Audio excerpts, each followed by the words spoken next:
the regular duty of a seaman is different. Everybody has to know everybody's trip. You know what I mean? Mm-hmm. So the cohesion rule it's hyper cohesion that would have to exist. So what that means is that they end up living, breathing, and finding their destiny in each one of their own lives. You know, especially the karma of their life. Like, let's say that, you know, you were a little bit earlier in your life, you were in high school and you were a bully, and you remember when you're underwater fighting in the war that you beat up a lot of kids. And all of a sudden, the epiphany factors of the war made you realize, I did something wrong, and I never realized it was wrong then. And now I realize it's wrong now. And so if they went to, like in a sub, they went to the psychologist or something, or the chandler, and started telling him about this, then the whole crew would they would know about the person, they would learn about their history, right? So that while they're doing this work in the military, they're ironing out their own lives in a fantastic way.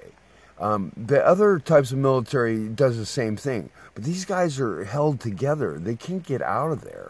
But most of them most of them died in their combat patrols. I mean, when you saw that list of the submarines, the 200 plus submarines, you saw that most of them were lost with all hands lost. Well, I'm going to have to break my story to you of what I'm going to put down. Which is this, is that not one of them was lost. Plus, that during... Wait a minute, all those submarines that were listed with the stars next to them that said all hands lost? Yeah, except for one thing. Did you see the part where he says, whoever wrote it says, these submarines are, you know, gone, like they're like missing. And we list them as either missing or on eternal patrol. Well, that's a euphemism. No. It's not a euphemism? No, it's a declassification. They're warning you, right? Warning you that it's possible they still exist. Because let's say you were writing someone's memorial and you want to put the truth and with all... They had a chance, you know. Somebody said you can make the memorial, and if you think you're declassified, just show us what it is, and we'll say it's either approved or not approved. So they put it on eternal patrol. So then they looked at it and they said, you know, does that cause any mission? Does it threaten the mission? And they go, well, eternal patrol doesn't say they're dead, and it doesn't say, you know, it qualifies because. We have a problem.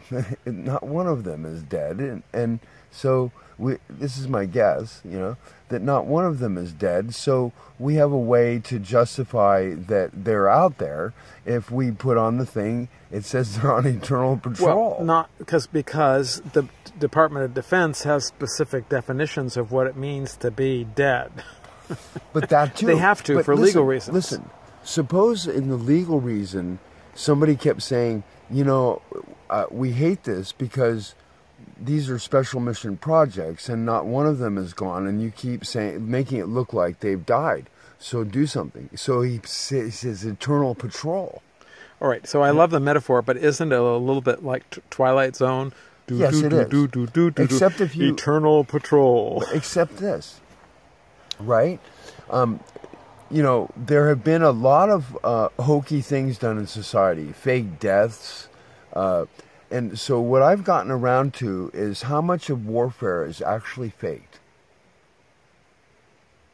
Well, it's a very interesting question because historically, particularly in recent years, there are these cases of where the military has decided that they want to take a particular person and elevate them to a level of heroism primarily because of the PR benefits.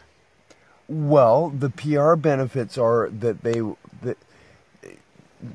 what I'm going by is an idea from Joseph Campbell that Bill Moyer asked him sort of after he had told all the story material. He said, "Now we're coming to the end of my 6-hour plan, and I need to ask you these questions."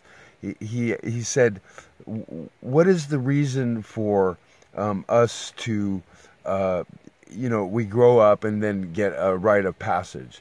And so Campbell was really incredible with this. He said, because you can't get the benefits from the rite of passage unless you actually do the work.